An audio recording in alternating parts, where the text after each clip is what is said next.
Voici une vidéo d'interrogatoire récemment publiée d'un adolescent qui a tué sa mère et son beau-père dans leur maison de banlieue. Nous avons reçu des centaines de photos inédites de la scène du meurtre glaçant laissé par l'adolescent Nikita Kossopp.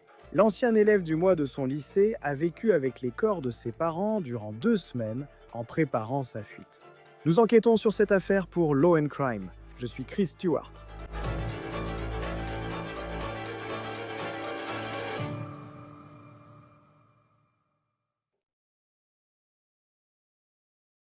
Aujourd'hui, nous vous plongeons au cœur d'une affaire suivie depuis le début, celle d'un adolescent qui menait apparemment une vie confortable. Il habitait une grande maison avec des parents aimants, voyageait partout et avait de bonnes notes à l'école. Mais au fond, il avait un côté très sombre et a fait quelque chose qu'un monstre seul ferait.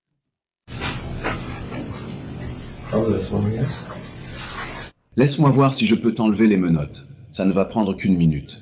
Je dois d'abord comprendre comment faire, d'accord? Le bureau du shérif du comté de Waukesha, Wisconsin, a publié la vidéo du premier interrogatoire de Nikita Kossopp, 17 ans, le 11 mars 2025. Kossopp a été arrêté dans une zone rurale du Kansas et ramené au Wisconsin pour répondre aux accusations retenues contre lui. Sa mère et son beau-père chez eux près de Milwaukee. Le bureau du shérif a aussi donné des centaines de photos de la scène laissée par Kossopp, qui a vécu avec les corps de ses parents dans sa maison environ 2 semaines, avant de partir et de faire un road trip qui a traversé plusieurs États et parcouru des centaines de kilomètres. Les documents judiciaires indiquent que son plan était finalement de fuir les États-Unis et de se rendre en Ukraine, où il pensait pouvoir vivre en homme libre. Vous verrez que le système judiciaire et la police lui ont donné une leçon qui marquera sûrement sa vie. Dans la vidéo, les détectives débutent en l'interrogatoire en discutant avec Nikita de sa vie et son éducation, sans évoquer ce qu'ils ont trouvé dans la maison. Essayant de le mettre à l'aise, ils lui ont même apporté de la restauration rapide, qu'il mange calmement. Je vous en prie.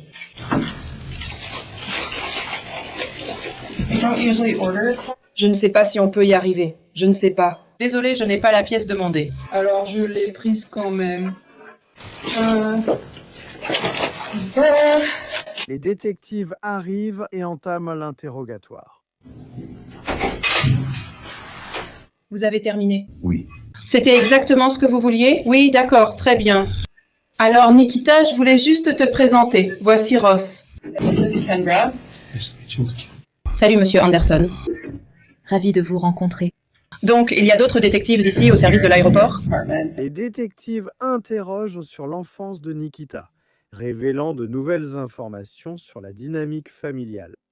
Tu es né en Moldavie, n'est-ce pas? Oui. Arme de Dieu. Oui, Est-ce Nikita? oui. Veux-tu que je t'appelle Nikita? Ou autre chose? D'accord? Tu as un deuxième prénom? Moi, non. Tu es né en Moldavie en 2007. Ta mère, c'est Katiana. Oui.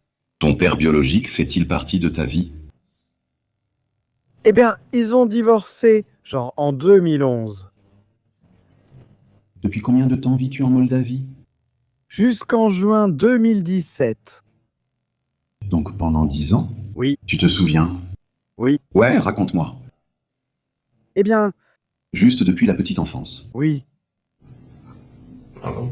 Ok. Nikita Kossopp vivait avec sa mère Tatiana et son mari Donald Mayer à Waukesha, Wisconsin. Nikita dit que sa mère et son beau-père se sont rencontrés sur un site de rencontre en 2015 alors qu'il vivait dans son pays natal, la Moldavie, en Europe de l'Est. Tu es arrivé aux États-Unis en 2017. Oui. Peux-tu m'expliquer un peu comment ça s'est passé? Comment c'est arrivé? Eh ben, je pense qu'en 2015, ma mère a rencontré mon beau-père sur un site de rencontre en ligne ou quelque chose comme ça. Et ensuite, l'homme est parti en vacances avec lui, un peu partout en Europe et tout ça. Finalement, ils se sont mariés puis ont déménagé en Amérique en juin 2017. Don et Tatiana se sont mariés en 2017, moment où Nikita a rejoint les États-Unis. Il avait environ 10 ans, mais semblait bien s'intégrer scolairement dans son nouveau pays. Bon élève, il a été élu élève du mois par le département de santé de son lycée public. Il a dit vouloir aller à l'université pour devenir ingénieur et travailler à rejoindre la National Honor Society. Mais aussi normal, gentil et calme qu'il puisse paraître dans cette vidéo d'interrogatoire, laissez-moi vous présenter les preuves qui montrent ce qu'il a fait à l'intérieur de la maison. Voici une vidéo de la maison où Kosup vivait avec ses parents à Waukesha.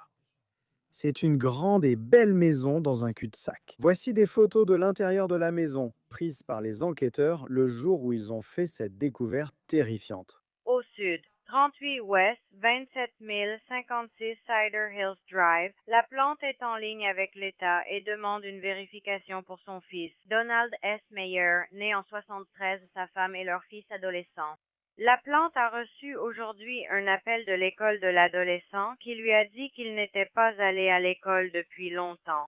La plante n'a eu aucun contact avec eux depuis quelques semaines. Le 28 février 2025, la police a découvert la mère et le beau-père de Nikita tués dans la maison. Ils ont trouvé Don tué d'une balle dans la tête dans une salle informatique au premier étage. Tatiana était dans un couloir, elle aussi était morte. Leur corps était recouvert de couvertures. Voici une photo de la zone où la police aurait trouvé le corps du beau-père de Nikita. Les documents du tribunal montrent que dans les jours précédant cette terrible découverte, la famille de Don a commencé à s'inquiéter après avoir reçu des messages textes étranges de sa part. La mère de Don a dit que Don, ou son téléphone, avait envoyé un message à un proche dans le Massachusetts disant qu'il était malade et allait faire une pause des réseaux sociaux. La mère de Don, qui vit dans le Massachusetts, a appelé la police locale du Wisconsin pour qu'ils vérifient la maison et s'assurent que tout allait bien. La police a trouvé les corps de Don et Tatiana dans la maison. Aucune trace de Nikita Kassa ce jour-là, alors que la mère de Don au Massachusetts appelait la police pour un contrôle de bien-être. Un agent du lycée de Nikita a aussi demandé à la police de vérifier la maison, car Nikita n'était pas allé à l'école depuis 2 semaines. Jusqu'alors, il avait été parfaitement assidu cette année. Oui, il est toujours assidu, donc c'est rare. Il n'est pas venu à l'école depuis 2 semaines sans que personne ne le signale. Ses professeurs semblaient aussi apprécier sa présence, selon un enseignant. Citation. Nick a une grande éthique de travail et demande des précisions si besoin. Il est un fervent défenseur de sa réussite et travaille avec diligence pour maintenir un haut niveau de rigueur. Il est très poli et travaille bien en petit ou grand groupe. Les adjoints sont aussi parlé au patron de Don, qui a dit que Don l'avait informé le 25 février par message qu'il était malade et ne pouvait pas téléphoner.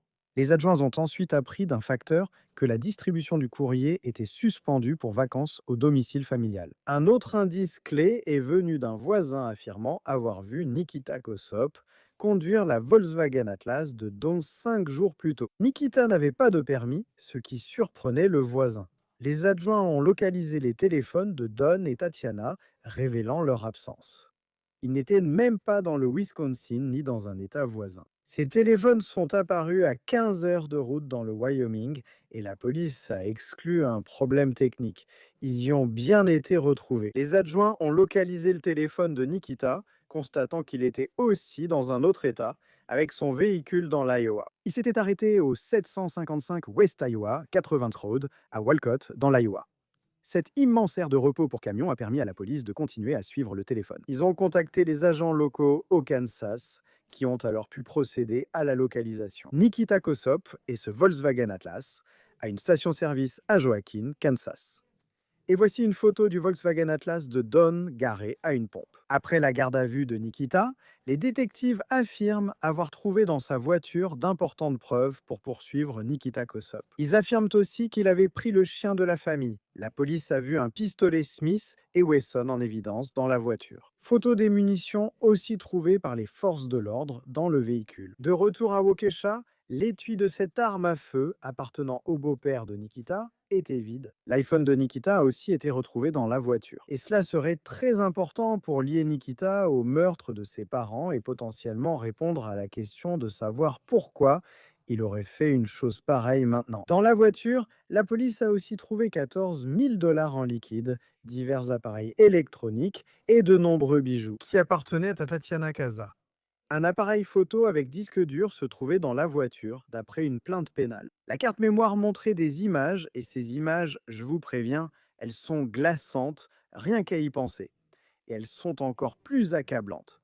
Des preuves contre Nikita Kossap. Les vidéos montrent Nikita dans la maison à Waukesha, dans le Wisconsin, après qu'il ait tué sa mère et son beau-père. La caméra semble placée dans le bureau où le corps du beau-père de Nikita a été retrouvé. Voici une photo de cette partie de la maison où l'on voit les oreillers et couvertures. Les photos du corps de Don montrent également des bougies autour de l'endroit où le corps de Don a été retrouvé. La vidéo montre Kossip allumant ces bougies avant sa fuite lors de ce voyage à travers plusieurs États. Il utilisait ces bougies pour cacher l'odeur. Il a vécu avec les corps de ses parents environ 2 semaines. La plainte poursuit ainsi. La vidéo que les forces de l'ordre ont trouvée sur le disque montre Kossip en train d'ajuster la caméra. Donc Kossip savait que la caméra était là et il savait que la caméra enregistrait. La police dit aussi qu'à une occasion, Kossip a pris un téléphone et l'a tenu près du corps de son beau-père. Et il dit à quelqu'un qui est apparemment en FaceTime avec lui, je cite, « Donc tu peux le voir là.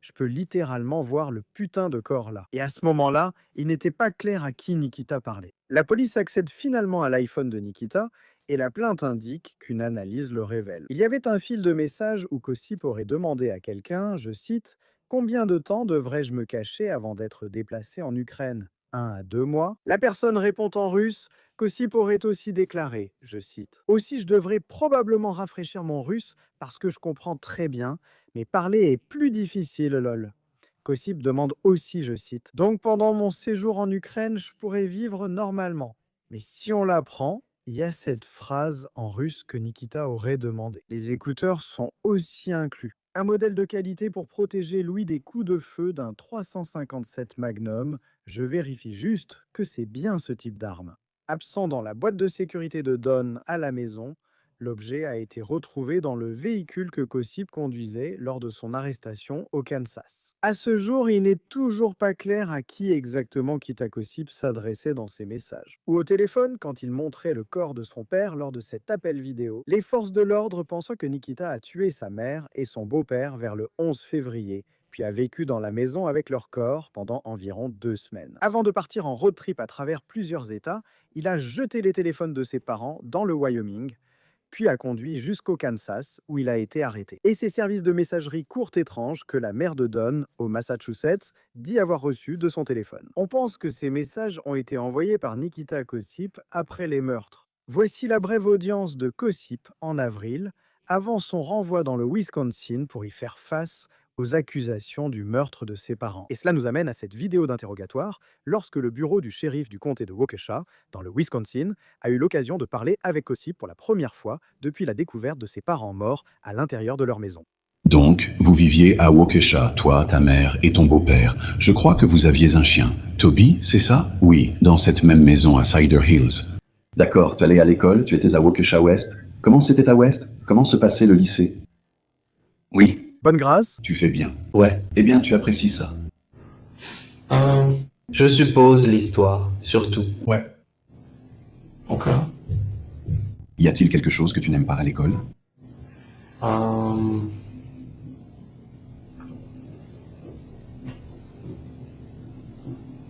Je viens de me réveiller. C'est un peu comme tenter sa chance. Tous les lycéens disent ça, non? Tu as dit que vous avez déménagé ici en 2017. Tu as de la famille? J'ai dit, tu n'as pas de famille en Moldavie? Ou as-tu de la famille? La famille de mon beau-père est dans le Massachusetts. D'accord. Et ma grand-mère, du côté de ma mère, est en Italie. C'est Lydia? Oui. D'accord. La famille dans le Massachusetts, est-ce que tu les considères? Considères-tu la mère de ton beau-père comme ta grand-mère? L'appelles-tu mamie? Ou autrement? Je veux dire, je n'ai jamais appelé mon beau-père. Papa ou père? Donc, c'est la famille, mais peut-être que tu n'es tout simplement pas si proche d'eux. Ouais. C'est juste de dire ça? D'accord, très bien. J'allais souvent voir la famille au Massachusetts. Oui, chaque année comme à Thanksgiving. C'est vraiment stupéfiant de penser à ce que cet adolescent a fait à ses parents, puis de le voir aussi calme. Dans ce contexte. C'est presque comme s'il n'était apparemment pas conscient des conséquences auxquelles il allait faire face pour ce qu'il avait fait. Le détective demande même à Nikita, alors qu'ils discutent, ce qu'il pense de son avenir. L'espagnol appris au lycée, c'est sympa, mais c'est seulement basique. D'accord. Alors quoi? Tu parles couramment? Juste anglais? Tu parles en Russie? Russe courant? Autre? D'accord, ouais, je ne sais pas. Je parle anglais. Mais j'ai aussi pris des cours d'espagnol, mais je n'en ai rien retenu. Des clubs à l'école? Oui, le club environnemental, d'accord. L'acte Getter s'appelle bénévolat de type communauté locale, et puis FBLA, ça veut dire comme futur leader d'affaires en Amérique. Il y a différentes choses, tu peux choisir différents événements ou sujets, et moi j'ai choisi la cybersécurité. D'accord, est-ce que c'est... C'est utile pour valoriser ton curriculum vitae? Il y a un examen avec des épreuves originales, il faut étudier. Au régional, j'ai eu une place à part. C'est un truc d'équipe? Ou c'est seulement toi? La cybersécurité est individuelle, d'autres sont en équipe. D'accord, c'est cool. Quand l'as-tu fait? Je me demandais, eux, c'était quelle année? Peut-être en février. D'accord, c'est bien. Félicitations. C'est plutôt bien. Et j'étais aussi en train de rejoindre la Société nationale d'honneur également. D'accord, les notes sont vraiment bonnes. D'accord. Ta position dans la classe, tu sais? 3e, D'accord, quels sont les plans? Après le lycée? je pensais Madison. Ouais, pourquoi? Je pensais à quelque chose en lien avec les sciences, technologies, ingénierie et mathématiques. Peut-être l'ingénierie, je n'étais pas totalement sûr. Que penses-tu d'un métier de rêve? Ce serait lequel? Tu ne sais pas? Pas encore. Beaucoup d'enfants ignorent leur date d'entrée à l'université. L'ingénierie, c'est beaucoup de mathématiques, vraiment beaucoup de maths. Ouais, D'accord? c'est beaucoup de maths. Maths est difficile d'accès, mais tu as la grâce. Tu sais, dans cette partie de la vidéo d'interrogatoire, même si cela n'a rien à voir avec l'affaire criminelle ni ce qui sera utilisé pour poursuivre Nikita Kossip. Ce qui m'impressionne, c'est la façon dont Nikita Kossip reste calme en répondant et comment il donne même une réponse sur la direction que prendra sa vie après cette conversation avec les forces de l'ordre. Il rêvait de devenir ingénieur et d'étudier un jour à l'université du Wisconsin. Il reste très calme en répondant à ces questions. On dirait qu'il croit avoir un avenir au-delà de la prison en se basant sur ce qu'il a fait à l'intérieur de la maison. Donc cette petite conversation sur ses origines, son éducation, la dynamique de sa famille, son avenir, ses projets pour l'université. Cela dure 10 minutes, puis les détectives décident de passer aux choses sérieuses. Je veux t'expliquer pourquoi nous sommes ici aujourd'hui, Nikita. Pourquoi tu es au Kansas et ce qui s'est passé. I really want to know why you left your house. What the plan? D'accord. Avant de poser des questions, je pense que tu ignores tes droits. On t'a déjà lu tes droits? Des droits similaires? Oui. Ouais. D'accord. Vous avez des questions avant que je le lise? Ouais. Non. Et encore une fois. Nous avons l'impression de savoir ce qui s'est passé, et quand cela s'est passé, mais nous n'avons aucune idée de pourquoi cela s'est produit. D'accord. La seule personne qui sait pourquoi, c'est toi. Pourquoi tu étais au Kansas, et pourquoi tu es parti. D'accord. Et j'espère vraiment que tu me parleras davantage des raisons pour lesquelles cela s'est produit, plutôt que de ce qui s'est passé. D'accord. C'est ton histoire. Personne ne la connaît. Je ne veux pas expliquer pourquoi cela s'est produit, ni te prêter des mots ou des intentions. Elle croit que c'est la raison. On regarde via différents téléphones, pages ou réseaux sociaux, peu importe. On suppose et dit, on pense que c'est pour ça. Seul toi peux expliquer pourquoi. Et je te promets, je veux vraiment savoir plus que tout. Je veux savoir pourquoi. D'accord. Pendant qu'on parle ici, tu peux répondre à n'importe laquelle des questions que j'ai posées. Tu peux n'en répondre à aucune. S'il te plaît, utilise les toilettes, j'utiliserai les toilettes. Si tu veux boire quelque chose, bois quelque chose. Si tu veux manger, je t'apporterai à manger. Si tu veux faire une pause ou rester seul ici, vas-y. Avant mes questions, Nikita, je veux m'assurer que tu comprends tes droits. Tu peux garder le silence, tu comprends? Tu veux boire quelque chose? Oui, merci. Non, merci. Tout ce que tu diras pourra être retenu contre toi devant le tribunal. Tu comprends ça? Oui. Tu Tu as le droit de parler à un avocat avant l'interrogatoire et d'avoir sa présence pendant l'interrogatoire. Tu comprends ça? Oui? Si tu ne peux pas payer d'avocat, un avocat d'office t'assistera avant l'interrogatoire si tu veux. Tu comprends? Tu peux à tout moment exercer ses droits, refuser de répondre ou de faire une déclaration. Tu comprends? Oui. Tu comprends chacun de ces droits comme je te les écris? Oui. Nikita, comprenant les droits énoncés ci-dessus. Es-tu prêt à répondre aux questions maintenant que tu es présent sur le chat? C'est bien ça?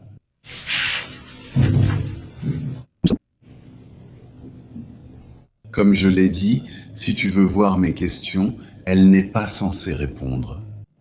À toi de décider si tu veux répondre à toutes mes questions. C'est ton émission.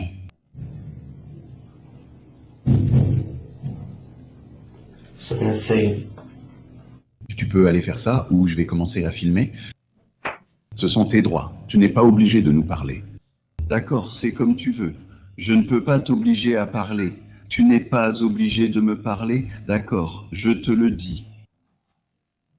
Je te promets, Nikita, que je veux savoir pourquoi, afin de pouvoir l'expliquer à ta famille dans le Massachusetts et à ta grand-mère. Lydia, parce que j'ai parlé à Robert et à Judas. J'ai parlé à Tania. Je n'ai pas parlé à Lydia, c'est mon partenaire. Personne ne comprend pourquoi. Ils attendent des réponses de moi, mais je ne peux rien dire sans te parler. Alors tu peux me dire si tu veux parler. Je pense que tu vas d'abord voir l'avocat.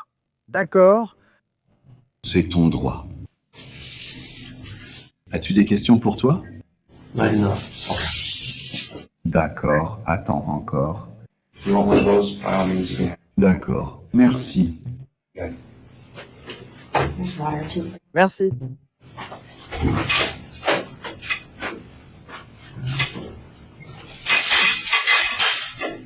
Nikita reste ensuite seul en silence près de 2 heures. Il utilise les toilettes, sinon il reste assis sur la chaise. Enfin, un adjoint arrive et l'emmène ailleurs. Très bien. Eh bien, nous allons aller dans une autre zone. Je vais pousser votre main à l'ancienne. Restez derrière et levez-vous. Allez à ma gauche. Le trajet est court, ce sera rapide. Juste parce qu'on ne veut pas des autres pour l'instant.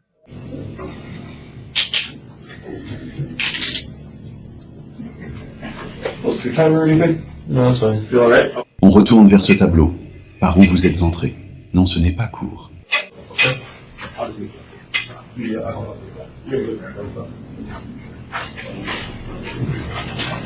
Et c'est la fin des conversations que nous avons entre Nikita, Kossip et les détectives. Les causes de cette violence commençaient à peine à émerger. Parlons maintenant d'un mobile. Selon les enquêteurs, Kossip a tué ses parents pour obtenir les moyens financiers de tuer le président Trump, renverser le gouvernement américain et commettre plusieurs attentats terroristes. Le bureau du shérif du comté de Waukesha aurait trouvé des conversations russes troublantes sur le téléphone de Kossip. Pas seulement celles dont nous parlions, mais aussi les messages envoyés dans une conversation où il montrait le corps de son père à l'intérieur de la maison. Il mentionne aussi des conversations en russe sur TikTok et Telegram, cette dernière se voulant un espace de liberté d'expression. Mais cela peut être controversé à cause des activités criminelles présumées. Le Federal Bureau of Investigation a participé à cette enquête. Et ils disent donc que Kossip avait sur son téléphone du matériel lié à quelque chose appelé l'Ordre des Neuf, angle que l'agence décrit comme un réseau de personnes ayant des opinions néo-nazies et des vues extrémistes motivées par la race. Appelé 09A, cela prône la violence et le terrorisme pour renverser les gouvernements et détruire la civilisation moderne. Le mandat précise qu'entre le 14 et le 24 février après que Kossip aurait tué ses parents, il a vécu avec leur corps dans la maison. Kossip avait des messages sur Telegram en russe qui disaient, je cite, « Réponds-leur tous et dis que tu es tombé malade », ainsi que « Prends-les, traîne-les au sous-sol ». Je veux que tu t'en souviennes. Les messages que la mère de Don, dans le Massachusetts, a trouvé si étranges qu'elle a appelé la police du Wisconsin pour vérifier l'état de son fils. Et puis tu vois apparemment quelqu'un en russe dire à Nikita Kossip d'envoyer ses messages alors qu'il poursuit son plan.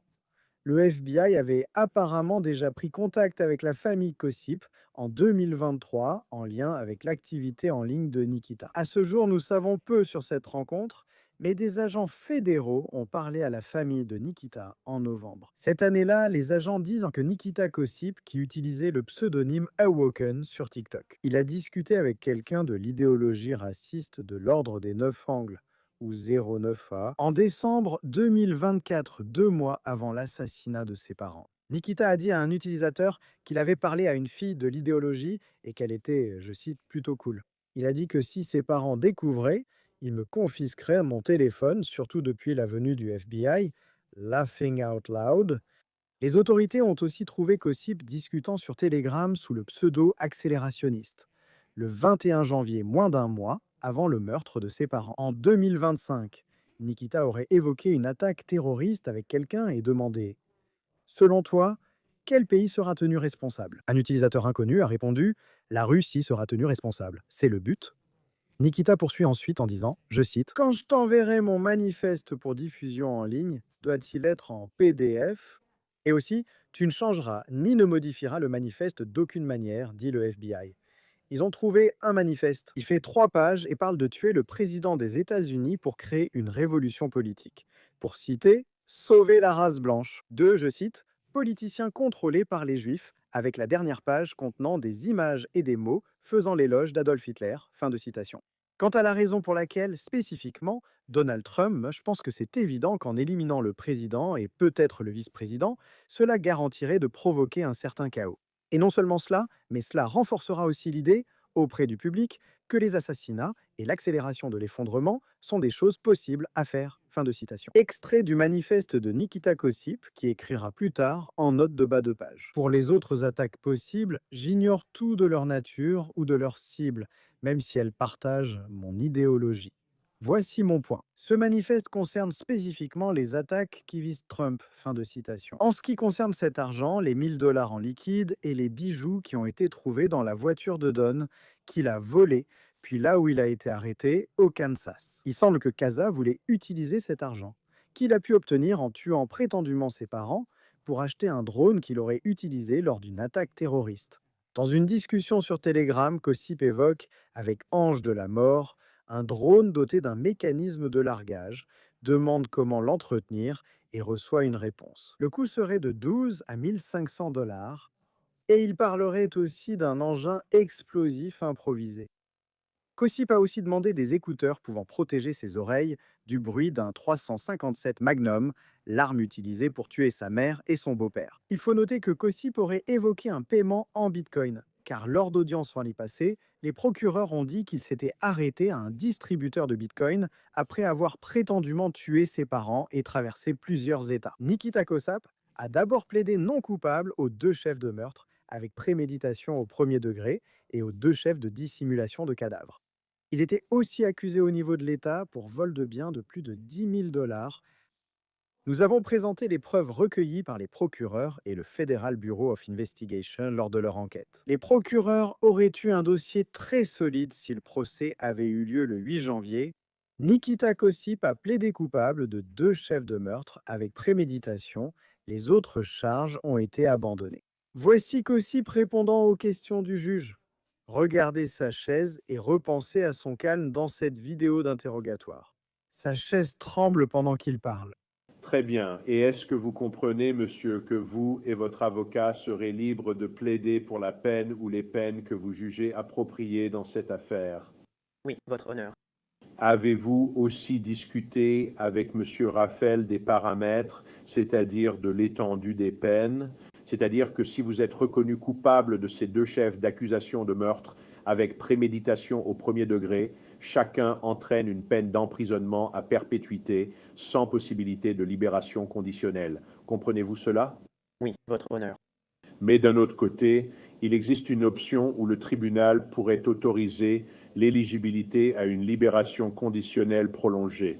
Ce n'est pas une promesse, mais la possibilité ou l'éligibilité à une libération conditionnelle prolongée après 20 ans.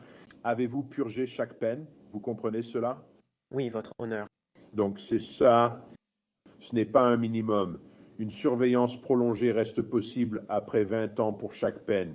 Vous comprenez? Oui, votre honneur. Très bien. Et vous sentez que M. Raphaël vous l'a expliqué de manière adéquate? Oui, votre honneur. Très bien. J'aborde d'autres aspects de la plaidoirie, le questionnaire et le formulaire de renonciation. Monsieur Raphaël, avez-vous un exemplaire pour votre client? Oui, c'est bon. Vous avez 18 ans et terminé 11 ans de scolarité, c'est bien ça? Oui. Votre honneur. Ces incidents vous ont empêché de terminer le lycée, n'est-ce pas? Oui, votre honneur. Très bien. Avez-vous du mal à lire? Non, votre honneur. Très bien.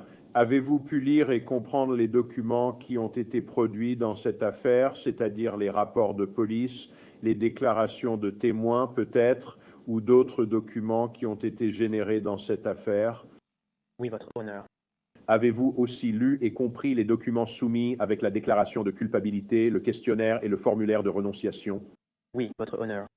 Cela montre que vous comprenez l'anglais. J'ai donc posé la question sur votre niveau d'éducation, car il ne s'agit pas seulement de votre parcours scolaire, mais aussi de vérifier si vous avez compris et assimilé tous les documents produits.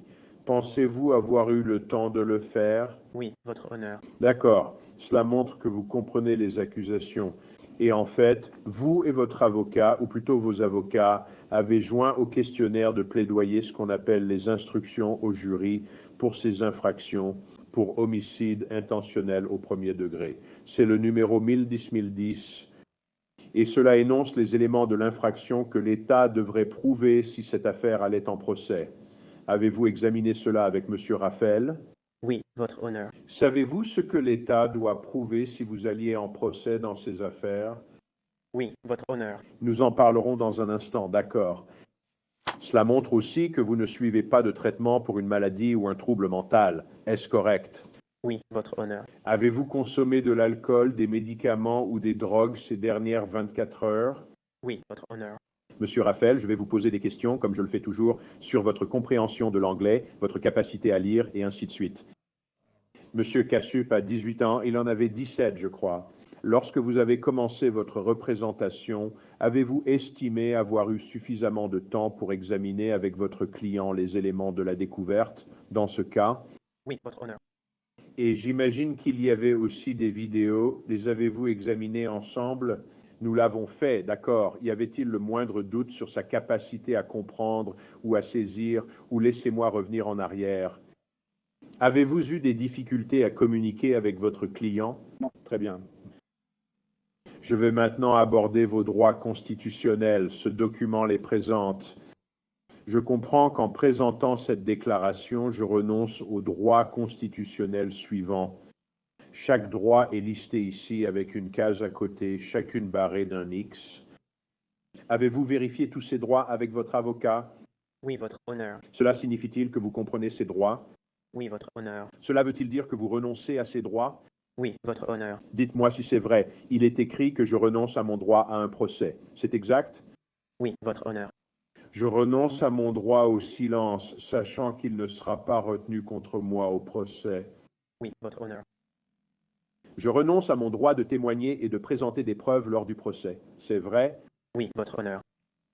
Je renonce à mon droit d'utiliser des assignations à comparaître pour obliger des témoins à venir au tribunal et à témoigner en ma faveur lors du procès. Vous comprenez qu'une assignation à comparaître est une ordonnance du tribunal permettant à vous ou votre avocat de faire venir des témoins, même contre leur volonté. Oui, votre honneur. Est-il exact et vrai que vous renoncez également à ce droit? Oui, votre honneur.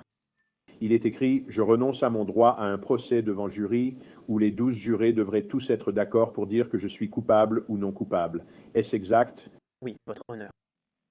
Je renonce à confronter et contre-interroger les témoins à charge au tribunal. Contre-interroger veut dire que vous et votre avocat pouvez questionner les témoins pour vérifier la véracité de leurs propos. Comprenez-vous? Oui, votre honneur. Et est-il exact que vous renoncez également à ce droit? Oui, votre honneur. Et enfin, il est écrit « Je renonce à mon droit d'obliger l'État à prouver ma culpabilité au-delà de tout doute raisonnable. » Est-ce exact? Oui, votre honneur. Avez-vous abordé la notion de doute raisonnable? Oui, votre honneur. Votre avocat vous l'a dit? Oui. Avez-vous des questions concernant ces droits, monsieur? Non, votre honneur. Quelqu'un vous a-t-il forcé à renoncer à ces droits? Non, votre honneur. Très bien, examinons l'accusation portée contre vous, monsieur, ou plutôt les accusations, devrais-je dire. Le chef d'accusation numéro 1 affirme qu'autour du 11 février 2025, à une adresse sur Cider Hills Drive, village de Waukesha, comté de Waukesha, Wisconsin, vous avez causé la mort de la victime A, identifiée comme Donald Mayer, M-A-I-E-R, avec l'intention de tuer cette personne en violation de la loi du Wisconsin mentionnée dans l'acte d'accusation. Votre réponse au chef d'accusation numéro 1 coupable? Votre honneur. Le chef d'accusation numéro 2 dit, à la même date et au même endroit, le 11 février 2025, à l'adresse de Cider Hills Drive, dans le village de Waukesha, comté de Waukesha, Wisconsin. Vous avez causé la mort de Tatiana Cassip avec l'intention de la tuer en violation de la loi du Wisconsin selon l'acte d'accusation. C'est un crime de classe A. Quelle est votre réponse à cette accusation, monsieur? Coupable, votre honneur. Très bien. Avez-vous commis ces infractions? Oui, votre honneur. Donc, pour le chef d'accusation numéro 1 concernant Donald Mayer, avez-vous intentionnellement posé un acte? Si je comprends bien, vous avez utilisé un pistolet ou revolver pour lui tirer dessus et le tuer. Est-ce correct? Oui, votre honneur. L'avez-vous fait intentionnellement? Oui, votre honneur. Et vous saviez que tirer provoquerait sa mort? Oui, votre honneur. Et pour le chef d'accusation de Tatiana Cassip, avez-vous agi, avez-vous utilisé une arme de poing pour tirer et tuer? Oui, votre honneur. Était-ce votre intention, monsieur? Oui, votre honneur. Vous admettez avoir commis ces deux infractions? Oui, votre honneur. Mademoiselle Basie, vous avez présenté la plainte initialement déposée comme fondement factuel. Je me débrouille. Y a-t-il une objection? Monsieur Raphaël, comprenez-vous, monsieur Cassip, vos plaidoyers de culpabilité? Je vais vous déclarer coupable. Si vous n'êtes pas citoyen américain, vos plaidoyers peuvent entraîner votre expulsion, l'exclusion du territoire ou un refus de naturalisation selon la loi fédérale. Est-ce clair? Oui, votre honneur. Par ailleurs, en raison de la gravité des délits, vous ne pourrez pas voter tant que vos droits civiques ne seront pas rétablis. Comprenez-vous? Oui, votre honneur. Et comme il s'agit de délits graves, il vous est interdit de posséder une arme à feu. Si jamais vous possédez une arme à feu, vous pourriez être reconnu coupable d'une infraction grave entraînant jusqu'à 10 ans d'emprisonnement et une amende de 25 000 $ ou les deux. Comprenez-vous cela? Oui, votre honneur. De plus, il s'agit d'un crime violent. C'est considéré bien sûr comme un crime violent, donc il vous est également interdit de posséder un gilet pare-balles. C'est clair? Oui, votre honneur. Aussi, ces chefs d'accusation, les autres chefs d'accusation vont être rejetés et pris en compte. Cela signifie que je considérerai que vous avez commis ces infractions, je vous en tiendrai responsable, mais vous ne serez pas déclaré coupable ni condamné pour celles-ci. Je pourrais aussi vous ordonner de payer des dommages et intérêts. Comprenez-vous? Oui, votre honneur.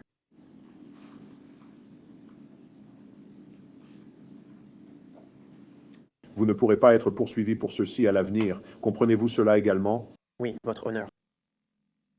Et comprenez-vous, si je constate que votre plaidoyer est fait sciemment, librement et volontairement, je vous déclarerai coupable. Vous plaidez coupable. Comprenez-vous cela? Oui, votre honneur.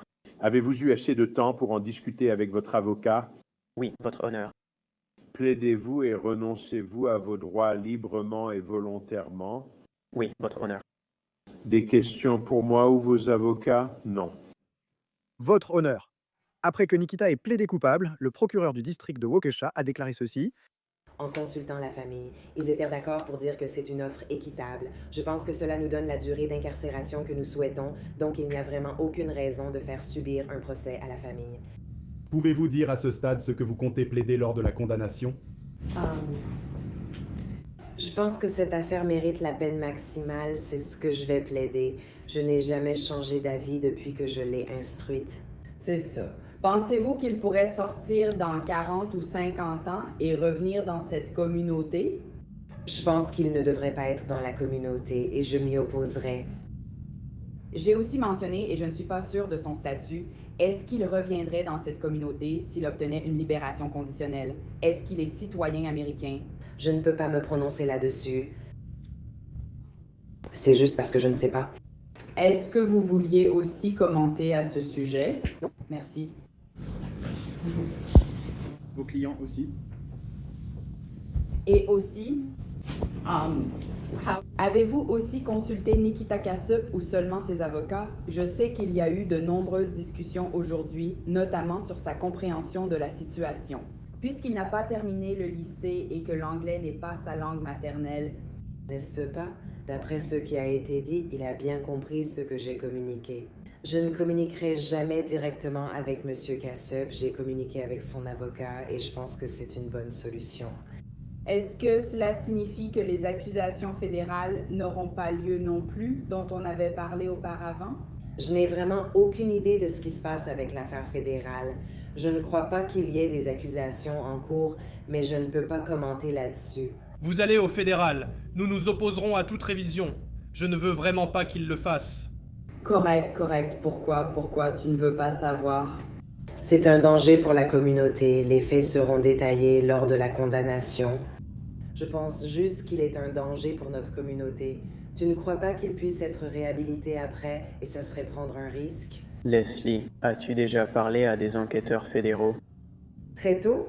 Je crois qu'il y a peut-être eu quelques conversations initiales, mais rien concernant ce qu'il comptait faire ou quoi que ce soit de ce genre. As-tu un rôle là-dedans, Leslie? Du tout? Non, je n'en aurais pas. Vous avez mentionné que les affaires 3 à 9 seraient classées. Il y a une 10e conférence avec un témoin. Il y en avait 3 pour l'information, de 3 à 9. Je pense que c'était envisagé pour inculpation. D'accord. Et t'as dit que la famille voulait ça. Quel membre de la famille était-ce? Était-ce la famille de Donald Meyer? Nous avons contacté les deux. Les familles des victimes, et elles étaient d'accord avec cette résolution. Êtes-vous surpris par la décision de M. Kassup de plaider coupable? Je suis un peu surprise. Après tout, il n'avait rien à perdre à aller au procès. Je pense que les tribunaux tiennent compte du fait que quelqu'un assume ses actes et que cela pèse dans la condamnation. La question clé avant l'audience est de savoir si le juge vous accordera une libération conditionnelle après 20 ans de prison. C'est tout pour l'affaire selon Law & Crime. Abonnez-vous à notre chaîne YouTube et à Spotify. Et maintenant, vous pouvez retrouver les épisodes de On the Case sur Peacock. Je suis Chris Stewart, on se retrouve la prochaine fois.